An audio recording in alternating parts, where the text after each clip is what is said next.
नमस्कार मित्रांनो, अनुभव स्टडीमध्ये सर्वांचं स्वागत. 7 मे 2026चे जेवढे महत्त्वाचे चालू घडामोडीचे 10 प्रश्न असतील, हे प्रश्न आपण या व्हिडिओच्या माध्यमातून बघूयात. तुम्ही जर नवीन असाल तर चॅनलला सबस्क्राईब करा, तुमच्या मित्रांपर्यंत लिंक शेअर करा. जर व्हिडिओ आवडला तर व्हिडिओला लाईक जरूर करा. बुलेट रॅपिड फायरमध्ये आपण रोज नेहमी सकाळी न चुकता 6 वाजता आपण ही सिरीज बघत असतो, हे प्रश्न बघत असतो. चला सुरू करूयात आपण. तत्पूर्वी मागच्या लेक्चरमध्ये जो प्रश्न शेवटी विचारला होता त्याचा अगोदर उत्तर जाणून घेऊयात आपण. भारत व खालीलपैकी कोणत्या देशादरम्यान एप्रिल 2026 मध्ये रेलोज जो करार कार्यान्वित करण्यात आला होता, ज्यामुळे लष्करी तळ, बंदरे आणि विमानतळावर परस्पर प्रवेश शक्य होणार आहे. तर तो कोणता देश आहे ज्याच्या दरम्यान भारत व कोणत्या देशादरम्यान हा करार करण्यात आला, त्याचं नाव आहे रेलॉज. हे आहे रशिया. पर्याय क्रमांक 1. रशियाचे राष्ट्राध्यक्ष व्लादिमीर पुतीन. रशियाची राजधानी मॉस्को. खूप खूप अभिनंदन उत्तर कमेंट बॉक्समध्ये दिल्याबद्दल. चला सुरू करत आपण 10 प्रश्न. तत्पूर्वी पहिला प्रश्न तुमच्या समोर आहे. नुकतेच कोणत्या ठिकाणी भारतातील पहिल्या राष्ट्रीय परिषदेत भारतातील पहिला आध्यात्मिक विज्ञान अभ्यासक्रम सुरू करण्यात आलेला आहे? त्याला आपण स्पिरिच्युअल करिक्युलम म्हणतो आपण. स्पिरिच्युअल सायन्स करिक्युलम म्हणजेच आध्यात्मिक विज्ञान अभ्यासक्रम हे सुरू करण्यात आले दिल्लीमध्ये. पर्याय क्रमांक 4. दिल्ली जी भारताची राजधानी आहे, दिल्ली लक्षात ठेवा, जी यमुना या नदीच्या काठी आहे. सध्याच्या घडीला दिल्लीचे मुख्यमंत्री आहेत रेखा गुप्ता. रेखा गुप्ता हे दिल्लीचे मुख्यमंत्री आहेत, जे की भारतीय जनता पक्षाचे आहेत. दिल्ली लक्षात ठेवा IMP आहे. हा आध्यात्मिक विज्ञान अभ्यासक्रम सुरू करण्यात आला आहे. चला एक प्रश्न विचारतो, कमेंट बॉक्समध्ये सर्वांनी उत्तर द्या. भारताची आध्यात्मिक राजधानी कोणती आहे? भारताची आध्यात्मिक राजधानी कोणती आहे? कमेंट बॉक्समध्ये सांगायचं. हे स्टॅटिक जीकेचं क्वेश्चन आहे, खूप भारी. आणि 2030मध्ये ओके 2030मध्ये अहमदाबाद या ठिकाणी जे काही राष्ट्रीय क्रीडा स्पर्धा आहेत हे होणार आहेत आणि नाशिकमध्ये यंदा कुंभमेळा होणार आहे. पुढचा दुसरा प्रश्न. नुकतेच भारताचा पहिला कक्षीय डेटा सेंटर उपग्रह विकसित करण्यासाठी आणि प्रक्षेपित करण्यासाठी सर्वम AI सोबत पिक्सेलने धोरणात्मक भागीदारीची घोषणा केली असून त्याचे नाव काय आहे? म्हणजे हे कोणासोबत आहे? सर्वम AI जे आहे ते आणि प्लस पिक्सेल ह्या दोघांनी मिळून हे उपग्रह लॉन्च केलं आहे. त्याचं नाव काय असेल तर ते पाथ फाइंडर. पर्याय क्रमांक 3.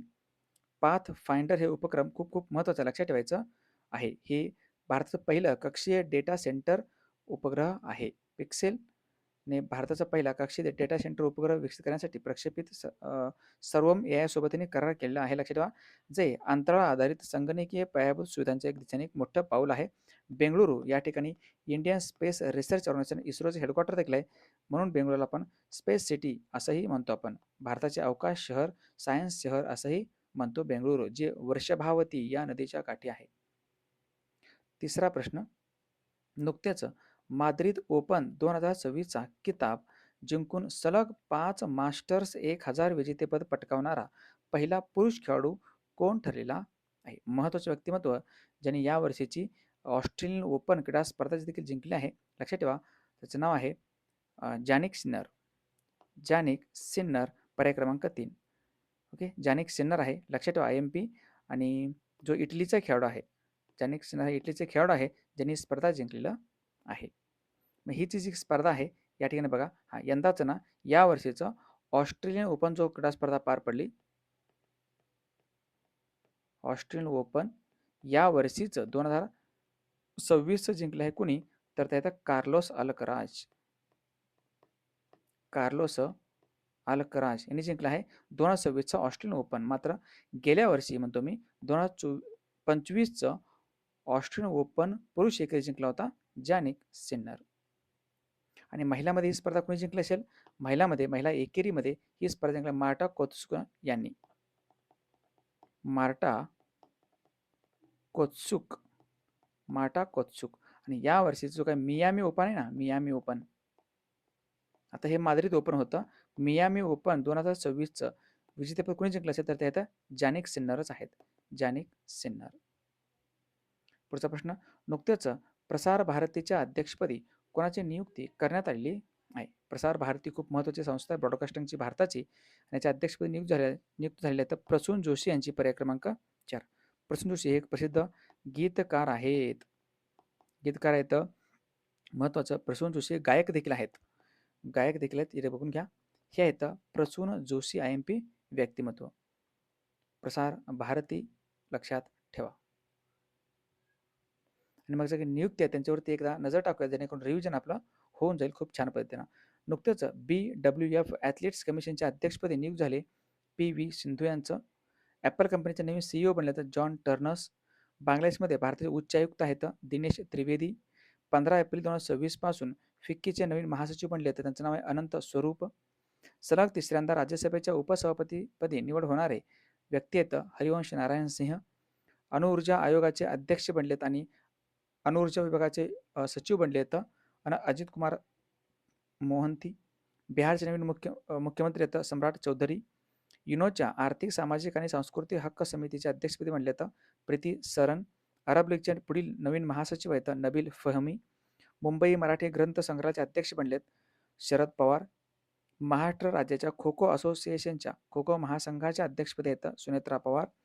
महाराष्ट्र ऑलिम्पिक असोसिएशनचे अध्यक्ष बनलेत नवीन मुरलीधर मोहोळ. ओपन AI कंपनीच्या आशिया पॅसिफिकसाठी व्यवस्थापकीय संचालक आहेत किरण मनी. आणि बृहन्मुंबई महानगरपालिकेची पहिली महिला आयुक्त आहेत अश्विनी भिडे. हे सगळे जे नियुक्त्या आहेत हे सर्व नियुक्त्या हे एप्रिल महिन्यामध्ये घडले आहेत.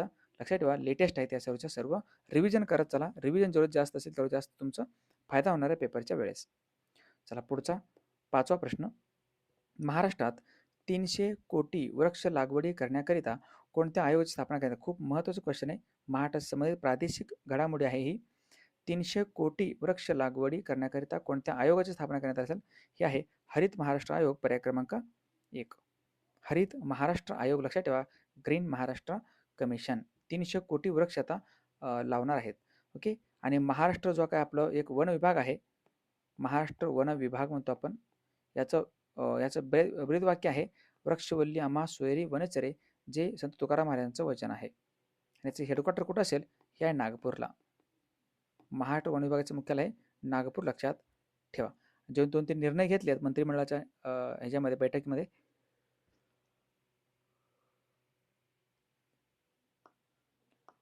हरित महाराष्ट्र आयोग आहे लक्षात ठेवा. 300 कोटी वृक्ष लागवडीकरिता महत्त्वाची वृक्षारोपण मोहीम या ठिकाणी उभारण्यात येणार आहे. याच्या व्यतिरिक्त हरित ऊर्जेचा वापर आणि पारेषण क्षमतेचे बळकटीकरण करण्यासाठी महाराष्ट्रामध्ये Maharashtra accelerating green energy and storage technologies integration in connected grid योजना देखील राबवण्यात येणार. ही एक महत्त्वाची योजना ज्याला आपण मॅजेस्टिक योजना म्हणतो आपण. ही योजना राबवण्यात येणार आहे. ज्याला जागतिक बँकेचं सहकार्य देखील भेटणार आहे. चला जे काय आपलं चालू घडामोडीचे 2 PDF येतात एप्रिल महिन्याचा आणि जो काही जानेवारी फेब्रुवारी मार्च 3 महिन्याचे. कोणतीही PDF जर तुम्हाला पाहिजे तर 20 रुपयाला PDF आहे आपली. आणि ह्या QR कोडवरती स्कॅन करून तुम्ही या दिलेल्या WhatsApp नंबरला मेसेज करू शकता. आणि ईबुकवरती ईबुक जे आहेत ते तुम्ही त्याचा फायदा नक्कीच घ्यायचा आहे. ठीक आहे. खूप सोपं तुम्हाला रिव्हिजन होऊन जाईल. मात्र 20 रुपये पे केल्यानंतर त्याची स्क्रीनशॉट पाठवल्यानंतर खाली लिहायचं आहे तुम्हाला कोणती ईबुक पाहिजे. नुसतं ईबुक लिहू नका. एप्रिल लिहा किंवा जानेवारी ते मार्च लिहा असं तुम्हाला लिहायचं आहे. पुढचा प्रश्न 6वा. नुकतेच होर्मुझची सामुद्रधुनी बंद झाल्यामुळे अडकलेल्या जहाजांना सुरक्षित स्थळी पोहोचवण्यासाठी प्रोजेक्ट फ्रीडम कोणत्या देशाने सुरू केला आहे? हे कोणत्या देशाचं प्रोजेक्ट फ्रीडम आहे? हा देश आहे अमेरिका पर्याय क्रमांक 4. अमेरिकेची राजधानी वॉशिंग्टन DC आहे आणि अमेरिकेचे राष्ट्राध्यक्ष डोनाल्ड ट्रम्प लक्षात ठेवा हे की 48वे राष्ट्राध्यक्ष आहेत ह्या अमेरिकेचे. Donald Trump IMP project freedom त्यांनी सुरू केलेलं आहे.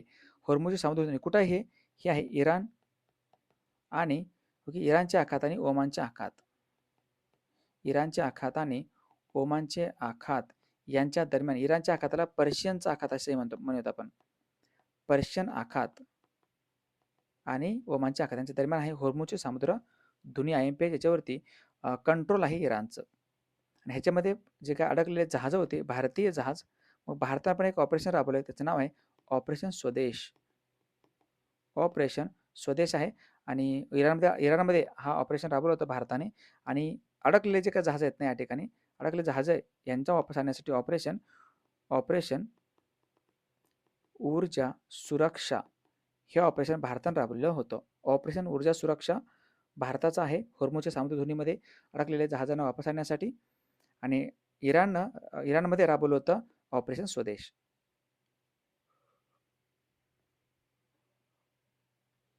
7वा प्रश्न, नुकतेच खालीलपैकी कोणत्या देशात मायोन ज्वालामुखीचा उद्रेक झालेला आहे? हे खूप मोठं ज्वालामुखी आहे मायोन नावाचं, आणि हा ज्वालामुखीचा उद्रेक झालेला आहे फिलिपाईन्स या देशामध्ये. पर्याय क्रमांक 1. फिलिपाईन्समध्ये ऑलरेडी ताल नावाचं एक ऑलरेडी ज्वालामुखीचं उद्रेक काही दिवसापूर्वी झालेलं होतं. ताल ज्वालामुखीचं पर्वतशिखर कुठं आहे तर फिलिपाईन्समध्ये आहे, आणि आता मायोन नावाचं ज्वालामुखीचं उद्रेक देखील झालेलं आहे. फिलिपाईन्सची राजधानी आहे मनिला. मनिला ही फिलिपाईन्सची राजधानी आहे, ज्या ठिकाणी एशियन डेव्हलपमेंट बँक एडीबीचं हेडक्वार्टर येतं. लक्षात ठेवा, ज्या ठिकाणी आंतरराष्ट्रीय तांदूळ संशोधन संस्था देखील आहे. आंतरराष्ट्रीय तांदूळ संशोधन संस्था मनिला या ठिकाणी. लक्षात ठेवा, फिलिपाईन्स सरकारकडूनच एक पुरस्कार देण्यात येत असतो, तर तो आहे रेमेन मॅग्सेसे पुरस्कार. रेमेन मॅग्सेसे पुरस्कार जो नुकत्याच 2025चा कोणाला भेटलेला आहे तुम्हाला कमेंट बॉक्समध्ये सांगायचं आहे. जो भारतीय एक संस्था आहे आणि भारतीय संस्थेला मिळवणारं ते पहिलं पुरस्कार आहे रेमेन मॅग्सेसे पुरस्कार. हा मात्र 1958 मध्ये पहिला पुरस्कार देण्यात आला होता. रेमेन मॅग्सेसे पुरस्कार आचार्य विनोबा भावे यांना. इंडोनेशियामध्ये भरपूर ज्वालामुखी येतात. एक आहे क्राकाटोवा, खूप प्रसिद्ध आहे. क्राकाटोवा आहे, लक्षात ठेवा. माउंट अगुंग आहे, माउंट मेरापी आहे. हे सगळे ज्वालामुखीचं शिखर इंडोनेशिया देशामध्ये येतात. भारतामध्ये 2 आहेत. एक आहे ब्यारन, दुसरं आहे ब्यारन आणि नारकोंडम. ब्यारन आणि नारकोंडम हे 2 जे आहेत ना, हे 2 बेटं अंदमान निकोबारमध्ये येतात. हे दोन्ही पण हे भारतामध्ये आहेत. मायन ज्वालामुखी मात्र आता फिलिपाईन्स. लक्षात ठेवा. पुढचा 8वा प्रश्न, नुकत्याच उबेर कप 2026चे विजेतेपद कोणी पटकवलं? खूप महत्त्वाचं कप आहे, लक्षात ठेवा. उबेर कप कुणी जिंकलं असेल? हे जिंकलं आहे दक्षिण कोरियानं. पर्याय क्रमांक 2. दक्षिण कोरियानं उबेर कप जिंकलेलं आहे. उबेर कप हे महिला खेळतात. ओके, हे महिलांचं आहे. आणि अजून एक कप आहे थॉमस कप. थॉमस कप हे मात्र पुरुष खेळतात. लक्षात ठेवा, उबेर कप आणि थॉमस कप हे दोन्ही पण बॅडमिंटनशी संबंधित कप आहेत. बॅडमिंटन संबंधित. मात्र थॉमस कप हे पुरुष खेळतात, उबेर कप हे महिला खेळतात. दक्षिण कोरिया. लक्षात ठेवा. काय राजधानी दक्षिण कोरियाची? दक्षिण कोरियाची राजधानी आहे सिओल. सिओल शांतता पुरस्कार पण भेटलं होतं नरेंद्र मोदी यांना काही दिवसापूर्वी. सिओल. लक्षात ठेवा. दक्षिण कोरियात चलन आहे वॉन, WON, वॉन म्हणतो आपण, वॉन. हे दक्षिण कोरियाचे चलन आहे, लक्षात ठेवा. आणि दक्षिण कोरियाचे प्रमुख कोण बनलेत नुकत्याच? ली जे म्यांग. मग ते काही पहिल्या जे काही क्रीडा स्पर्धा आहेत त्याच्यावरती एकदा नजर टाकूयात आपण. नुकतेच वर्ल्ड प्रीमियर स्क्वॅश लीग 2026च्या क्रीडा आयुक्तपदी कोणाची नियुक्ती झाली आहे? हे व्यक्ती आता सौरभ घोषाल. नुकतेच परदेशी खेळाडू म्हणून सर्वाधिक IPL सामने खेळण्याचा जो काही कारण पोलार्डचा विक्रम आहे तो कोणी मोडला असेल तर हे व्यक्ती आता सुनील नरीन. नुकतेच इनडोअर लांब उडीमध्ये 8 मीटरचा टप्पा ओलांडणारा पहिला भारतीय खेळाडू आहे लोकेश सत्यनाथन. जपान ग्रँडप्रिक्स 2026चा विजेता आहे किमी अँटोनेली. अमेरिकेतील मेजर लीग क्रिकेटमध्ये भारतीय संघाकडून खेळणारा पहिला खेळाडू आहे R अश्विन. कोणत्या ठिकाणी आशियाई बॉक्सिंग चॅम्पियनशिप 2026चे आयोजन करण्यात आलं आहे? उलन बटोर येथे. मियामी ओपन टेनिस स्पर्धा 2026चा पुरुष एकेरीचा विजेता आहे जानिक सिन्नर. अरुण जेटली क्रिकेट स्टेडियमवर झालेल्या दुसऱ्या अखिल भारतीय पोलीस T20 क्रीडा स्पर्धेमध्ये विजेता आहे महाराष्ट्र पोलीस. आणि एशियन स्क्वॅश फेडरेशन 2026च्या अवॉर्ड्समध्ये पुरुष प्लेअर ऑफ द इयर आहेत अभय सिंग. अभय सिंग. लक्षात ठेवा. चला पुढचा प्रश्न 9वा. नुकतेच निधन झालेले माधव पवार हे प्रसिद्ध कोण होते? ओके, बुधवारी सकाळी पहाटे माधव पवार यांचे निधन झालं. हे प्रसिद्ध कवी होते, लक्षात ठेवा. यांचं निधन झाले सोलापूरमध्ये. सोलापूरमध्ये यांचं निधन झालेलं आहे कवी माधव पवार. प्रसिद्ध हे प्रसिद्ध हे कवी होते, लक्षात ठेवा. काही दिवसापूर्वीच सोलापूरमध्येच एका व्यक्तीचं निधन झालं होतं, मारुती चित्तमपल्ली. मारुती चित्तमपल्ली यांचं देखील निधन झालेलं आहे, लक्षात ठेवा. नेक्स्ट पुढचा प्रश्न 10वा. दरवर्षी अग्निशामक दिन हा कधी साजरा करण्यात येत असतो? अग्निशामक दिवस असतो 4 मेला. पर्याय क्रमांक 1. 4 मे. लक्षात ठेवा. अग्निशामक फायर फायटर्स डे म्हणतो आपण, IMP आहे. चला कमेंट बॉक्समध्ये सांगा, अग्निशामक जे आहे गाडी, अग्निशामक गाडी ह्याला बोलवायचं असेल तर आपला हेल्पलाईन क्रमांक किती आहे? हेल्पलाईन नंबर किती आहे? कमेंट बॉक्समध्ये सांगा. 1 मेचे आहे तर 1 मेला साजरा करतो आपण जागतिक कामगार दिवस आणि महाराष्ट्र दिन. 2 मेला असतं जागतिक ट्युना दिवस. 3 मेला असतो जागतिक वृत्तपत्र स्वातंत्र्य दिन. 4 मेला आहे आंतरराष्ट्रीय अग्निशामक दिवस. हे होते अत्यंत महत्त्वाचे प्रश्न. चला जर कोणाला लेक्चरला यायचं असेल, लेक्चर करायचं असेल, कुठलं लेक्चर? स्पेशल जी केचं लेक्चर जर करायचं असेल तर सोलापूरमध्ये ही बॅच आजपासून सुरू होते. आज संध्याकाळी साधारण 6:30 वाजता तुम्हाला यायचं आहे. या ठिकाणी हा पत्ता आहे. या ठिकाणी येऊ शकता. तुमची जे काही स्पेशल जी केची तयारी आहे ते तुम्ही करू शकता. फी वगैरे या ठिकाणी उल्लेख आहे. बाकी तुम्हाला आल्यानंतर अधिक माहिती पाहिजे असेल तर तुम्ही या नंबरवरती पण विचारू शकता किंवा डायरेक्ट येऊ शकता. चला कालच्या प्रश्नावरती एकदा रिव्हिजन करूयात आपण. रिव्हिजन इज अ की ऑफ सक्सेस. खूप महत्त्वाचं आहे रिव्हिजन करणं. नुकतेच आयर्लंड येथे झालेल्या IBSF जागतिक बिलियर्ड्स चॅम्पियनशिप 2026चे विजेतेपद कोणी पटकलं आहे? सौरभ कोठारी. कोणत्या राज्याने गिग कामगारांसाठी भारतातील पहिली डिजिटल तक्रार निवारण प्रणाली सुरू केली आहे? कर्नाटक. नुकतेच लॉन्च करण्यात आलेल्या जगातील पहिल्या ऑप्टोसार उपग्रहाचे आणि भारतातील सर्वात मोठ्या खाजगी उपग्रहाचे नाव काय असेल? ह्याचं नाव आहे मिशन दृष्टी. महाराष्ट्र ऑलिम्पिक संघटनेचे अध्यक्षपदी बनले तर मुरलीधर मोहोळ. नीती आयोगाचे उत्तर पूर्व राज्यातील पहिली महिला पूर्णकालीन सदस्य कोण बनले असतील? त्यांचं नाव आहे जोराम अनिया. राष्ट्रीय कंपनी कायदा न्यायाधिकरणाचे अध्यक्ष म्हणून कोणाची नियुक्ती करण्यात आली आहे? अनुपिंदर सिंग ग्रेवाल.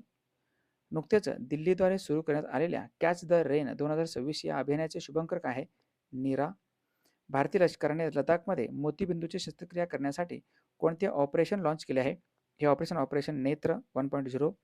नुकतेच आलेल्या वर्ल्ड प्रेस फ्रीडम इंडेक्स 2026 नुसार जगात भारताचा कितवा क्रमांक लागतो? 157. भारत तो कोणत्या देशादरम्यान ओके हे आहे विनबॅक्स. हे आहे विनबॅक्स WINBAX. ओके विनबॅक्स युद्धाभ्यास आयोजन करण्यात आले आहे. हे आहे कंबोडिया. चला हे होते सर्व प्रश्न महत्त्वाचे. या प्रश्नाचं उत्तर सर्वांनी कमेंट बॉक्समध्ये द्यायचं आहे. नुकतेच एप्रिल 2026 मध्ये आर्थिक व्यवहार विषयक मंत्रिमंडळ समितीने मंजुरी दिलेले कमला जलविद्युत प्रकल्प कोणत्या राज्यात आहे? कमला जलविद्युत प्रकल्प कमेंट बॉक्समध्ये आन्सर द्या. खूप महत्त्वाचं याचं उत्तर आपण उद्या बघणार आहोत. तुम्ही जर नवीन असाल तर चॅनलला सबस्क्राईब करा. ओके शेअर करा तुमच्या मित्रापर्यंत. आणि अजूनही आपला अनुभवष्टीचं ॲप्लिकेशन आहे. हे जर ॲप इन्स्टॉल केलं असेल त्या ठिकाणी स्कॅनर आहे. स्कॅन करून ॲप इन्स्टॉल करा. योग्य ठिकाणी त्या ठिकाणी कोर्स वगैरे आहेत. संपूर्ण कोर्स वगैरे खरेदी करून तुम्ही तुमची जी काही जीकेची तयारी आहे, सर्व विषयाची तयारी आहे, तो तुम्ही खूप छान पद्धतीने करू शकता. आपलं इंस्टाग्राम चॅनल आहे, टेलिग्राम चॅनल आहे. या टेलिग्राम चॅनलला जॉईन करू शकता आणि ह्या ठिकाणी इंस्टाग्राम चॅनलला फॉलो करू शकता. चला थांबूयात आपण. भेटूयात नेक्स्ट लेक्चरमध्ये उद्या सकाळच्या 6 वाजताच्या बुलेट रॅपिड फायरमध्ये. शेवटपर्यंत व्हिडिओ बघितल्याबद्दल धन्यवाद. भेटूयात नेक्स्ट लेक्चरमध्ये. थँक्यू. जय हिंद.